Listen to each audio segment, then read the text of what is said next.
Finally, yes. It's a zoning board meeting for November 19th, 2025. We're gonna stand and say the pledge. Allegiance to the flag, United States of America, to the republic which stands one nation under God, indivisible, with liberty and justice for all. Roll call. Dan Gerken. Here. Kathy COVID is excused. Nick Sabato. Here. Thomas Stampone. Here. Wade Turner. Here. Great, I'll hand it over to the chair. Dan. Just one quick second. Good evening. I'm Chuck Clark from the Department of Development. We're in the City Council chambers. Just for clarity, the nameplates that are in front of us here are not our names. These are the council member names. This is Ariana Koyakowski from the Law Department. I'm Chuck Clark from Development. Scott Hayes and Steve Balen from Code Enforcement. And as we talk throughout the evening, we will say our names as we're talking about things so that there's no confusion, but not, we've had some confusion in the past. People have mistaken us for the folks whose names are in the front, and that's not us. So with that said, Mr. Gerken, all yours. All right, first agenda item, approval of minutes from zoning board meeting held on September 24th, 2025. Sabazic motion. Turner, second. Motion by Sabazic, second by Turner. Everyone in favor? Aye. Anyone opposed? Motion carried 4-0. Okay, first agenda item, your agenda is out of order. First agenda item is going to be 81 Teresa Drive, land use variance and area variance. Anyone from 81 Teresa Drive? Yes, sir. How you doing, sir? Doing good yourself? Good. If you can just state your name and address for the record, that'd be great. 81 Teresa Drive, Lackawanna. Thanks. And just kind of give us a breakdown of what you're doing here. Basically, I needed some extra storage for my personal stuff. I was gonna build a shed, found a lean-to was gonna be a better solution, built a lean-to and didn't know I needed it. And that's in the rear of Yes, the sir, garage. behind my right? garage. Any board members have any questions? No. Anyone from the public would like to speak on 81 Teresa? Okay. Motion to approve variance? Sabazic motion to approve variance. Tom Stampone, second. Motion by Sabazic, second by Stampone. Anyone in favor? Aye. Anyone opposed? Motion approved, 4-0. Thank you, sir. Can you just come in tomorrow and simple drawings and get the permit, we'll be all set. Sounds good, I'll see you guys tomorrow. All right, thank you. Thank you. Do I need to if I ask first, or should I just do the go through the motions? I'm sorry, we did change it. So if you call them. Yeah. And No, then I don't have to. Then we're not gonna open, we're not Yeah, gonna- then just state, Yeah. Given that no one is in the audience for this matter, So I don't have to. you don't have to. open. Only if- Only if there's somebody here. Oh, shit. That does not. And do that every time. Got it. Every single. Yeah, because before I open and close. the Yeah, doors, no, I we want- gotta, there were so many instances where there were not people here, and it was just a nuisance. So Okay. if there's nobody here, don't bother. Perfect. Okay, agenda item 2, land use variance, area variance from Mr. Charles Clark, City of Lackawanna Director of Development. So there, folks, in your packets, you will see a PowerPoint deck. Hopefully you had a chance to read it, but I'm going to go through it relatively quickly with you, just to explain what we're asking you to do, and what we're asking is a little bit unique in terms of your normal role. So the city has been recently approached by the Erie County Executive's Office and the Erie County Department of Environment and Planning to apply for a New York State home grant program called Move In New York. Move In New York is a program that Governor Hochul supported and the legislature approved $50 million in grant funding for the 25-26 fiscal year budget. And basically, this is a program that's run by Homes and Community Renewal. It is designed to quickly and efficiently implement affordable housing solutions for communities that serve a low to mod income population, which parts of Lackawanna are. Homes and Community Renewal opened up a application window for these grant funds on November 15th, and they are going to pick statewide 15 municipalities or land banks or nonprofit development agencies with at least 10 buildable lots that fit program specifications, and they will roll funding throughout the application process until January 30th of 2026. So the window has opened, and what we're asking you to do, after I get done with the presentation, you will be part of the process of helping us with the, making sure our application is strong and competitive. So the moving on to the second slide where it says program highlights, the Move in New York program is implementing what they call a crossover modern home construction. They call it CrossMod for short. And it's a combination of mobile home, modular home construction, excuse me, that has the construction and safety standards and funding standards of a traditional stick-built home. So it allows the states to build them faster, and it also allows, I'm sorry, not the state, it allows the sponsoring municipality to build them faster in 6 months or less. And it allows the program applicants, if you will, the opportunity to get traditional funding from a bank or other lending source. The homes are very similar to the ones that you have experienced with Habitat for Humanity. They run anywhere from 1,000 to 1,800 square feet, 3-bedroom, 1-bath, porches and sheds or garage. In this particular case, the CrossMod program does not have a full basement. It's either on a foundation or a crawl space.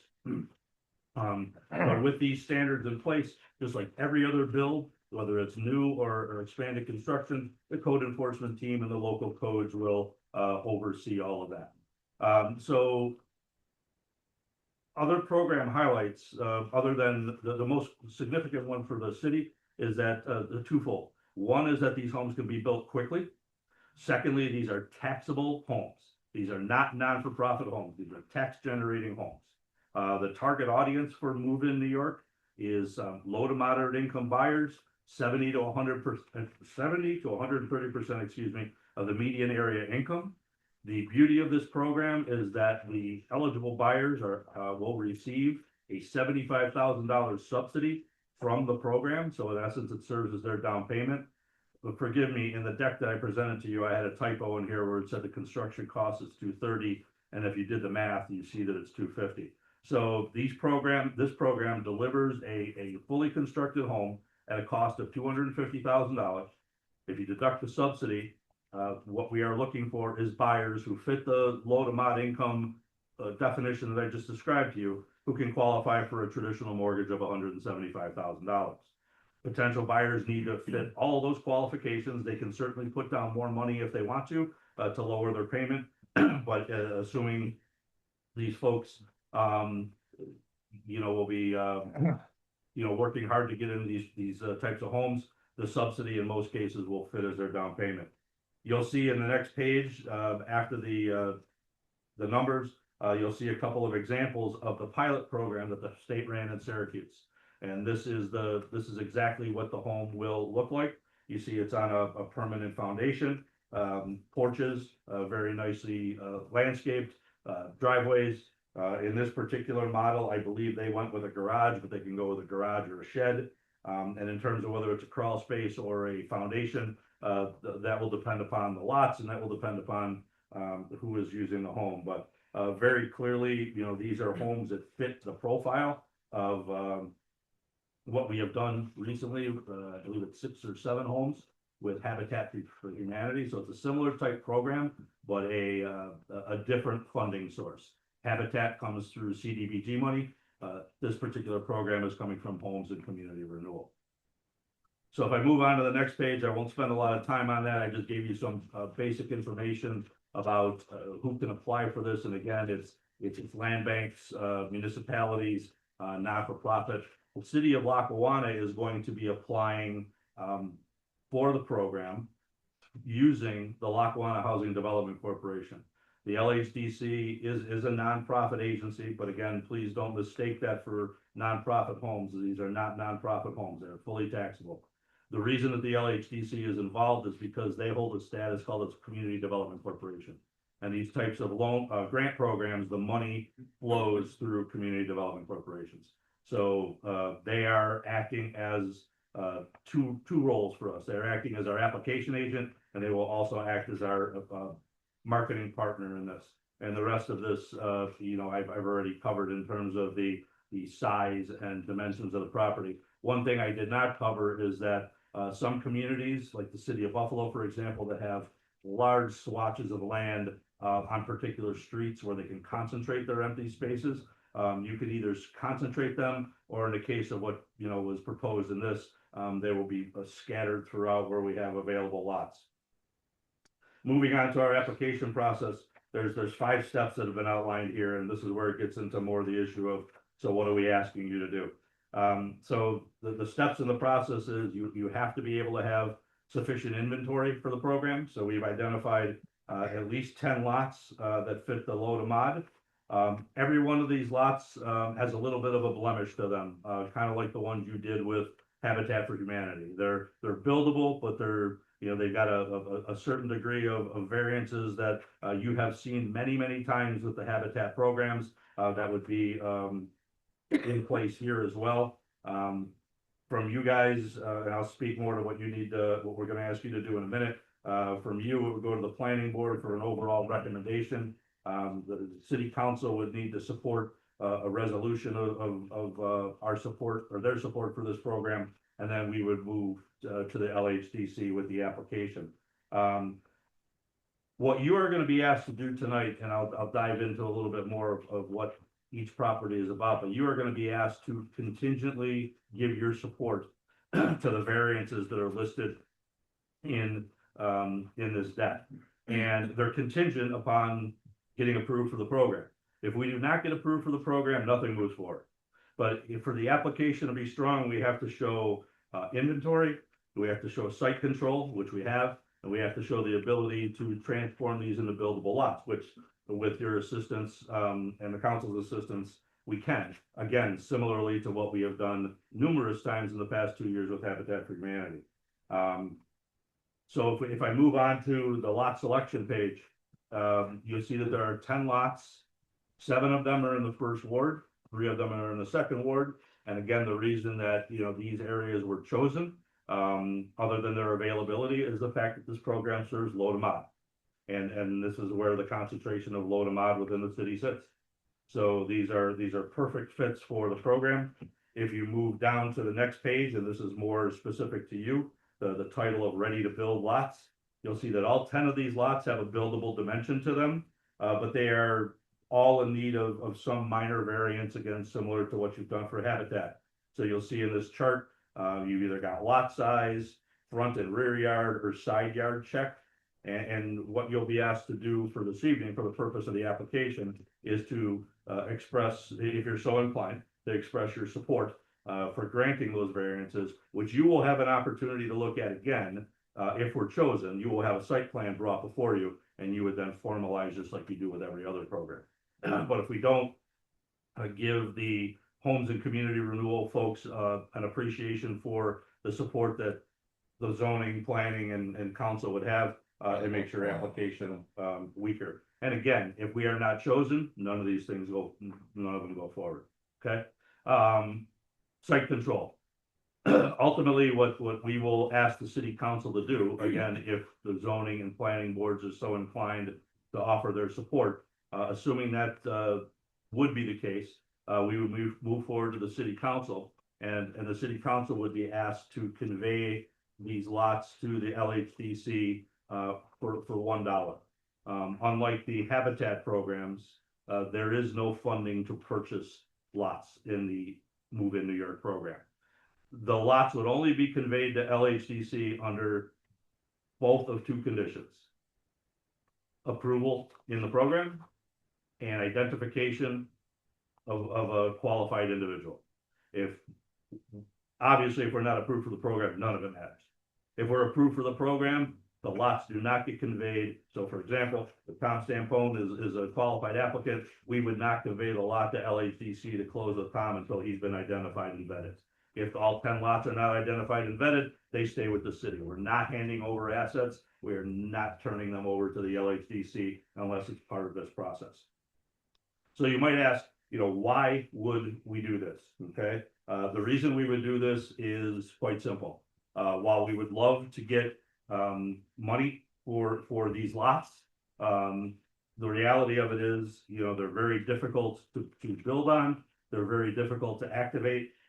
The tax benefit, the revenue benefit to the city, is significantly greater with homes on these lots than it is as a vacant lot. Right now, these are expenses to the city. Okay, they're open green space, some of them are clean, some of them are not. The fact of the matter is, the city has been looking for new ways to do infill housing. You've heard that before from both the mayor, the council, and others. Our ultimate goal is to become a pro-housing certified community. Unfortunately, Lackawanna is a landlocked community, okay? Between cemeteries, non-for-profit lands, wetlands, open spaces. We are very limited in our ability to implement subdivisions. So when we look at housing programs, we're looking at infill lots, or we're looking at transforming lots like we had hoped to do with Doug Jamal on the St. Barbara's property, and that's still gonna be a focus for us to activate 100 Dona Street where the old Lincoln Annex property was. We have, but the point of the matter is we have very few opportunities to bring taxable new homes inventory into the city. So if you look at the numbers that were provided to you here, these lots have a combined assessed value of just slightly under 40 or slightly over $40,000. If you look at the updated sheet that I gave you, not the one that's the big one in front of you, look at the small one. You will see that if you flip over to the back page where the actual numbers are, based on a sale price of $250,000, the assessor is expressing an equalization rate of 60%. So that brings it to $150,000 on a per thousand basis. That means every home is generating slightly more than 2,700 in taxes at today's current tax rate and assessed valuations. And again, those are all subject to, future changes and fluctuation. If you did that same calculation on just the land alone, if you sold 10 lots vacant without homes on them, the average combined tax is less than $1,000. Okay, so the reality of it is, activating these homes, activating these lots for new homes is really in the best interest of the city. And as long as the homes are maintained to the quality that the Habitat homes have been maintained, these will be revenue generators for the city into the future. So just in summary, we've got a bunch of key dates and activities that we're looking to implement, given the fact that the application window for move-in New York is open. So tonight we're talking to you. After you, we're talking to the planning board. On Monday, December 1st, we're holding a public work session with the city council. Right after that work session, we'll be speaking to the council as part of their regular business meeting. And again, assuming that everybody provides contingent support for this application, we would work with LHDC and Erie County to submit our application and hopefully get a good response from the state. So what are you being asked to do? If you look at your agenda, you are being asked to provide a motion, a second, and a vote on generally providing contingent approval to the area variances that were listed in the chart. And again, you are giving contingent approval that you, and I'm not telling you this is what you need to do, I'm just explaining the process to you. If you're so inclined, you are giving contingent approval to the variances that you have seen numerous times before with Habitat homes, as a condition of us applying to this program.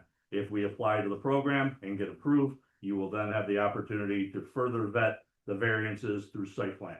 But there are no site plans right now because they're not going to invest in that until you have the money to do so.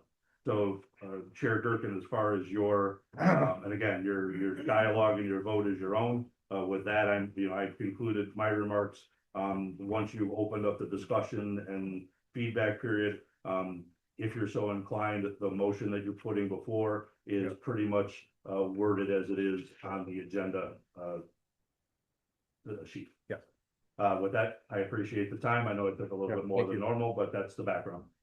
Any board members have any questions or discussion on? I got a question that $75,000, if the house is sold, would they have to repay them? They have a 10, that's a great question, sir. They have a 10-year, there's a 10-year window where if they sold, if they lose, they have to repay parts of the subsidy. So there's an incentive, I'll call it a financial incentive, a reverse incentive for them to stay in the property at least 10 years. Okay, cancel my check. And it works its way down. So if you leave early, it's a higher pay. If you stay, if you If you sold in year 2, you're paying back a lot. If you sold in year 9, you're paying back less. Oh, I see. And they have no basement and the house cost $250,000 to build? In today's world, yes.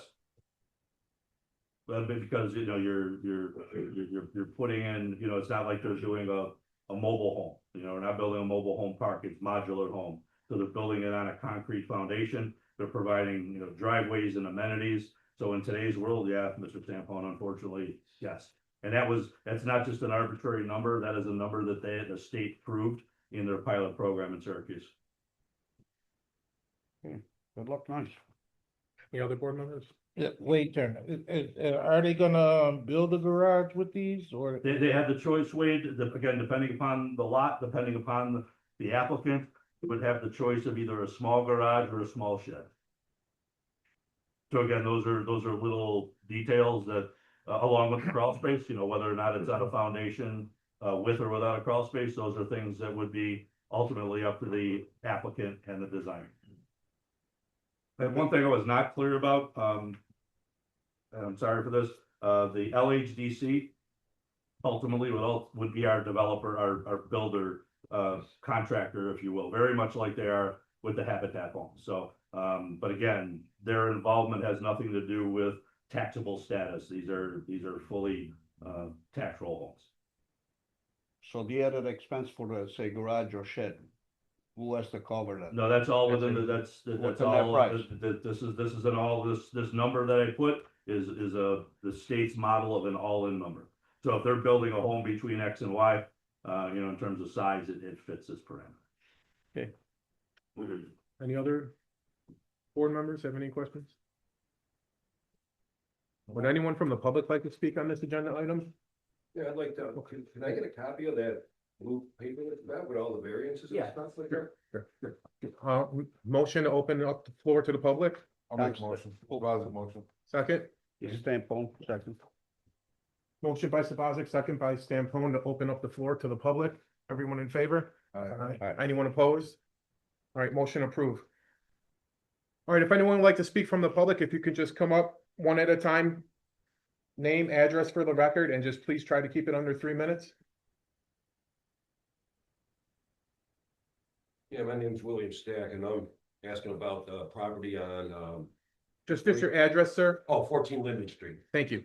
And I'm about the property on 245 Warsaw, I believe. Where there's a mess there, just so you guys know. 145? 245, I think it's 245 Warsaw. The Valen Code enforcement, 145 words. Oh, is it 140? I'm sorry, my bad. And that's, I think that's just dirt piles for. Yeah, they're doing their, yeah. Yeah, and- so that would be cleaned up by. Well, they could clean it up ahead of time because they're leaving a mess there. Oh. Just to let you know. Because it's like every time I find a mess in my backyard, it seems like code enforcement's right there. So I wasn't sure how. But yeah, But, it's being used for the road. right, I was just wondering about you know, every variance difference is different from every property. You know, it's like, I haven't had a chance to look at this, that's what I mean. Yeah, Steve Valen Code enforcement, yeah, so every property needs different variances, those are different sizes, some of them are corner lots, some of them are not corner lots. So yeah, every property needs different variances, some need, you know, side yard variance, some need front yard variance. Okay, And these are all, excuse me, sir, Chuck Clark Development, these are all similar. So we've built homes on Center Street, through Yeah, Habitat. A absolutely. couple are going in the first ward, and these odd shaped lots have these similar types of variances. So they're not unique just to these properties. But it's nothing that's gonna happen to my property or. No, my sir, neighbor's none property, nothing like whatsoever. that. No, it's just allowing the building, I'm gonna say it in layman's terms, it's allowing the building of the lot, with a modification of code. No, nothing negatively affecting you. What is the difference, you know, you said there was a big difference between like a property owner owning that property compared to a house being built on it. So if if an individual bought the lot and built a home on it. Right. That's the ideal situation, whether it's through this program or a loan. Right. Okay? If somebody just wanted to buy the lot, the land bank the lot, that's not, when I say land bank, not do anything with it, just hang on to it. Right. You make no money on that. The city gets, less than $700 on all these lots together. So when you look at the city's perspective, we want as much revenue generating property as possible. Right, but if I would have been offered to buy it for $1, Now it's like I came and asked for it and they wanted like thousands of dollars. Now you're gonna sell it for $1. Well, because these are they're bringing in qualified, subsidized, I could have bought that 20 years ago and I would have paid taxes on it for 20 years. that bum. You know, that's what I understand, I can only speak to today.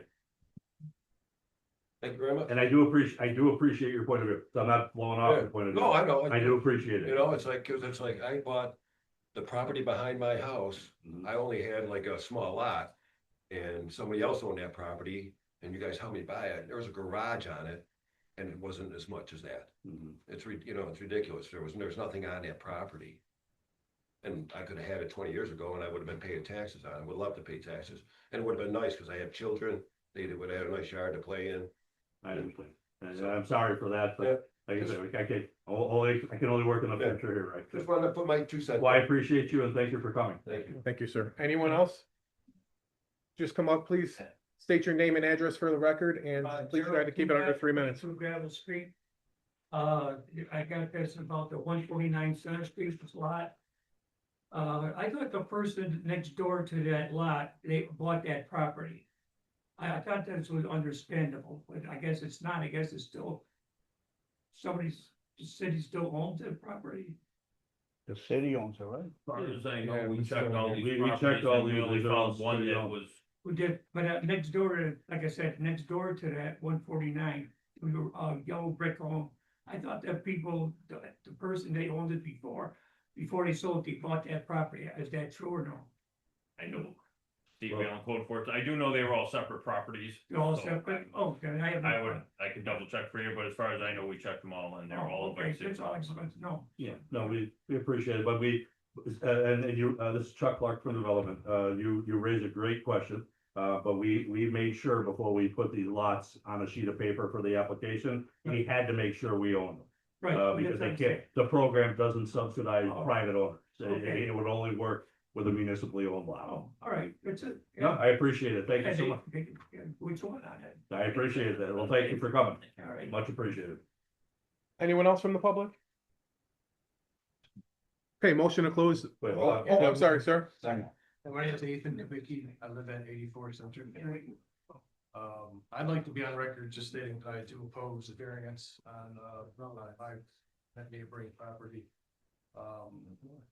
I believe it's 88 Center Street. I got the letter for. I purchased my property over 20 years ago and previous owner, my parents, they purchased it 20 years before that. And the city actually owned my 84 Center Street and 88. So it was some type of plan that they revamped the house. There was a fire in it and they purchased it from the city.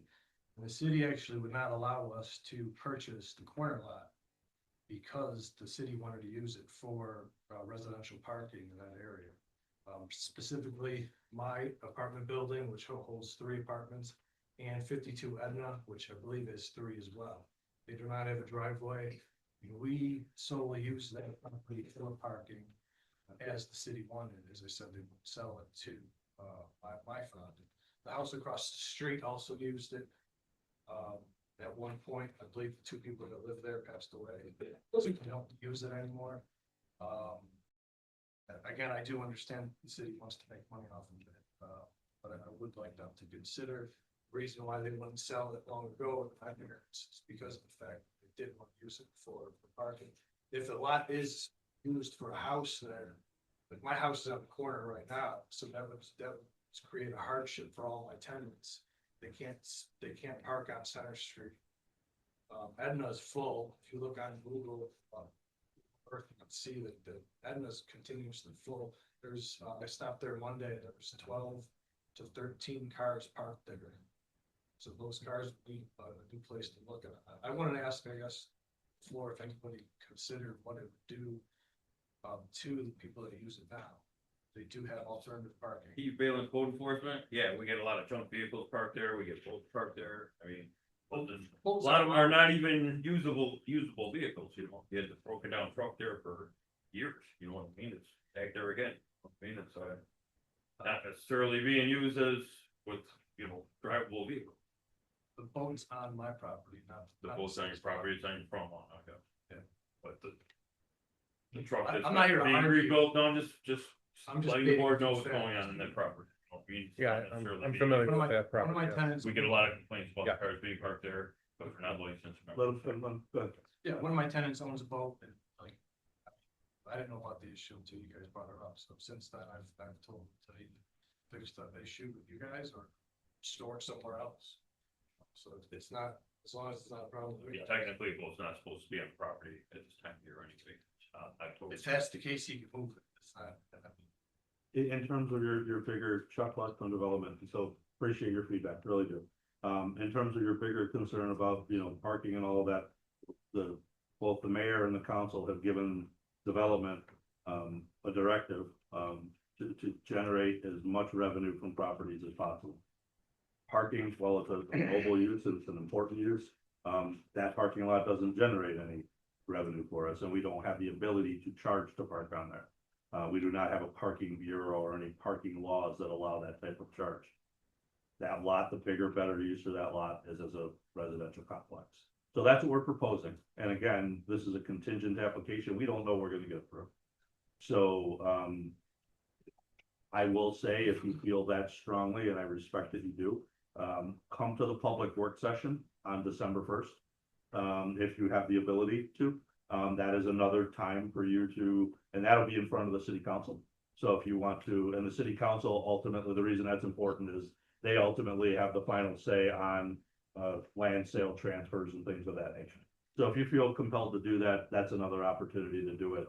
But this board here, their role stops and starts with variances. It's not up to them to decide whether we sell or don't. That would be the council. Appreciate that. As according to variances, we all are, I'm here because my property was on there, so I would like to know exactly what variance would be requested for my property to be able to build on it. Also, how far away from the property line you be proposing to build? The lot's only 29 feet wide. Well, that would probably be a smaller variation of the home, and we need to see the final site plan on that. But Steve, you wanna fill it So, a little like, more? Keep it on full form. So according to the paperwork we got, they're anywhere from 8 to 27 feet or something like that. So obviously it's a 30-foot lot, it would probably have to be a thinner, longer home, something like that. But we do not have specific sizes at the time, at the moment. So we would not know the exact variance. Excuse me, I'm sorry, 8-foot wide house? Did you say? Well, they come in 8 foot wide section, I guess. So it might be a 16-foot wide, probably double, something like that. Yeah, they did not give us specific sizes. Yeah, it's hard to approve, or it's hard to approve or want to go past this oppose it without more information, I think, too. Yeah. Well, and again, very good point. What we're doing here is we're providing general contingencies for our application. If we get approved, then we would need to be more specific in terms of how those lots, very similar again to the Habitat for Humanity homes that were built on Center Street. Those were configured in some very narrow lots. They're happening on Ingham Avenue, same type of thing. So there is more to come on this. We are only working with the information we have at the time. If we're approved, then based on the lots, they will give us more specifics as to what we can build on. Yeah, I mean, my last comment on all this, you only have choice to choose 10 lots. You only chose 10, so really you don't have an option to say, all right, maybe this one isn't good, you choose that one instead, you only want 10. Like, there is no other options. Well, we already did that vetting internally. We actually started with 15 and got down to these 10. That's all that's. Well, I appreciate your time. Thank you. Anyone else from the public? Motion to close public hearing? Positive motion to close. Sure. Turner, second. Motion by Sabazic, second by Turner. To close public hearing. Excuse me. Everyone in favor? Anyone opposed? Motion carried 4-0. All right, need a motion. Motion that the zoning board grant contingent approval of the required area variance is in support of the application submitted to the New York State Home and Community Renewal Move-In New York Housing Program. Sabazco. Durkin seconds. Everyone in favor? Aye. Anyone opposed? Okay, motion approved 4-0. Thank you. All right, next agenda item, Frank Zerpoli, 5106 Berg Road. How you doing, sir? Good. If you can just give us a description of kind of what you're doing for your garage there, for your land use variance? I'd like to put up a 30 by 64 garage for my vehicles that I can and get them out of the weather. I own about 5 or 6 classic cars. And I just want to use it for dry storage. Just speak a little louder, please. I want to put up a 30 by 64 pole barn to get my vehicles out of the weather. I've got about 4 to 5 classic vehicles that are just outside. So in the rear of the home, the rear of your driveway, that's where you're proposing, correct? And it's just for vehicle storage. Yeah. Any board members have any questions? You good? Anyone from the public would like to speak on this agenda item? Okay, motion to approve variance, Basic motion. second, Tom Yep. Stampone. motion by Sabazic, second by Stampone, everyone in favor? Anyone opposed? Motion carried 4-0. Thank you, sir. Appreciate it.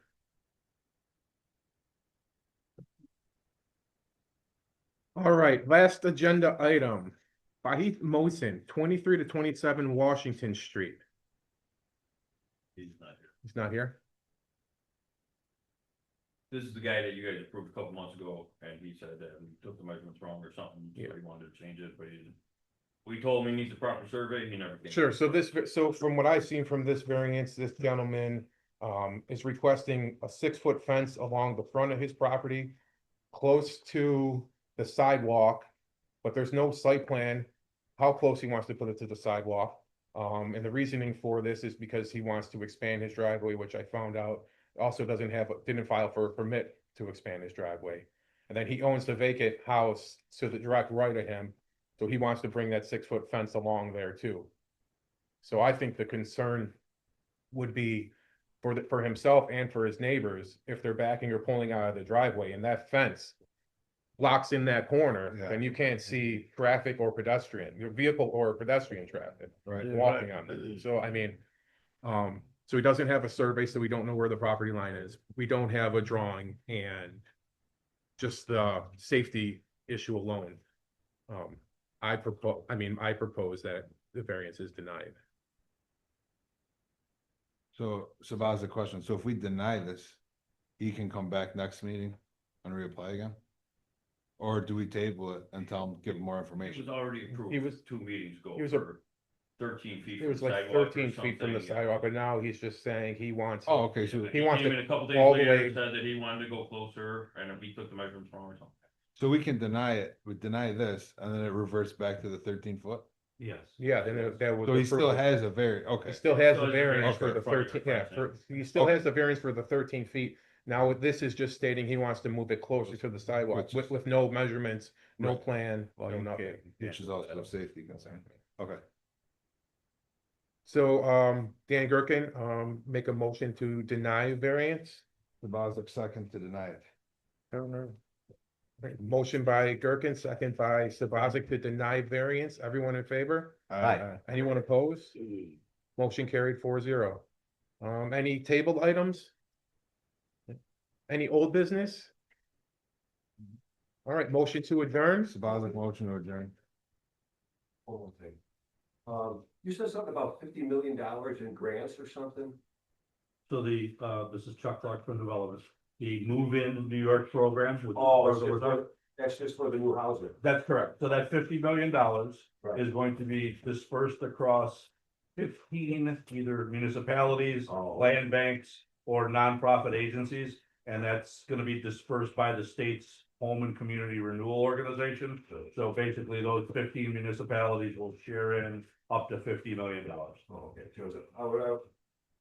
I've got a house that I'm thinking of selling and it to a first home buyer, and I was wondering if that had anything to do with like a grant that they could get to help? Well, that's a great question. Lackawanna Housing Development Corporation, they can help them with those types of funds, but that is different. Different from From that, this. okay. Yeah, Thank you Erie very County may have grants for that as well. They do have a lot of, Erie County or Lackawanna Housing Development, like Chuck said, have a lot of grants for first time home buyers and stuff like that if you qualify. So yeah, I would talk to them. Yeah, if you direct them to the Lackawanna Housing Development Corporation, they have all that information. Okay, thank you very much. You're welcome.